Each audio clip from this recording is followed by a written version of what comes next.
Good morning, student. Namaste. Myself, Sima Kumari, faculty at FPD, Physiotherapy Department. So today we are going to discuss the topic vertical talus or the congenital vertical talus mostly, and it is also known as rocker bottom foot. So it's a rare deformity of foot present, which is diagnosed at the time of birth. Since we are discussing the congenital, and because babies are born with this condition, it is also known as congenital vertical talus. It is one of the cause of the flat foot in the newborn. One foot or both foot can be involved. Okay, although it is not painful for the newborn or even the toddler, if it is left untreated, vertical talus can lead to serious disability and discomfort in the later life. So mainly if the child is newborn and they are in the toddler phase, they don't have that of much of walking activity or running activity or doing things on bipedal posture. So that time it won't be painful or it won't show any disability to the child. But as the child develops and in the later age of their life, they will cause the serious deformity and discomfort also. So if you will see the anatomy, like you can see where the talus bone is and other bones are situated and how the talus bone goes vertical in positioning.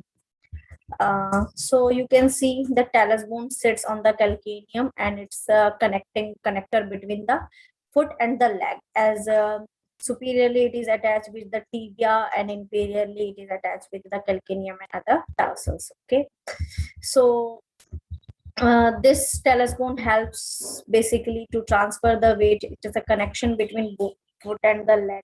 So it is one of the very important tarsal bone.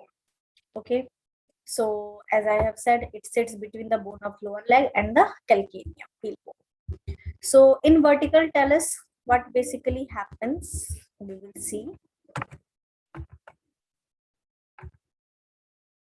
In vertical talus, which is diagnosed mostly at the time of the birth, other deformities can also occur along with this. Okay, so sometimes initially it can be like it can be diagnosed at CT, congenital talipes equinovarus, because other tarsal bone can also be malaligned with this one.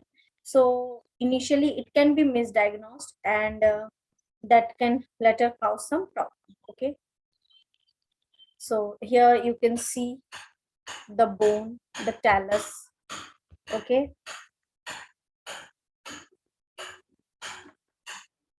and the right one here you can see that infant foot with the vertical talus. Okay, the talus has been vertically uplifted. It has been like the angulation has been changed. Okay, so left x-ray it is a normal talus and the right x-ray the talus is it's in vertical direction. It has been lifted.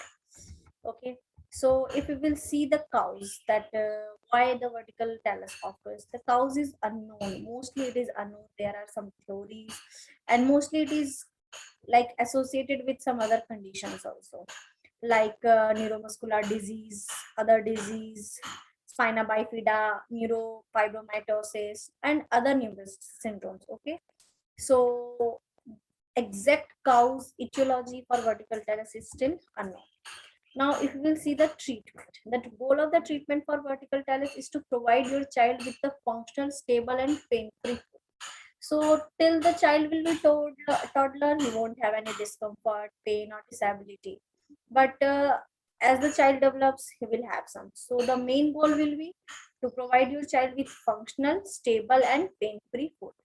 Okay, it is important for vertical talus to be treated early because when the child is toddler or hasn't started walking, hasn't the bone hasn't fused, the secondary fusions has not fitted, so it can be corrected easily and there are much more chances of a good prognosis. Okay, so it should be treated early. If the deformity is allowed to progress and your child learns to walk on an abnormal foot, calluses and painful skin problem will develop and it becomes hard to find shoes that fit properly and your child will not be able to walk properly. Okay, so it should be allowed to be treated very early. So now the treatment will be again in two types: non-surgical treatment and surgical treatment. So not surgical treatment. Although the most common treatment for vertical talus is surgery, your doctor may recommend a trial of non-surgical treatment. This includes a series of stretching and casting designed to increase the flexibility of the foot, even in some cases correct the deformity altogether. Okay, some doctors also recommend continuous physical therapy exercises to stretch the foot and improve the flexibility. So we physiotherapists come in role. And now the surgical treatment we will see. If the conservative treatment is not that successful in correcting the problem, your doctor will recommend surgery at approximately 9 to 12. So before the child is of age of 2, it should be done. The correction, the surgery should be done. And the most preferable time will be 9 to 12 months of the age.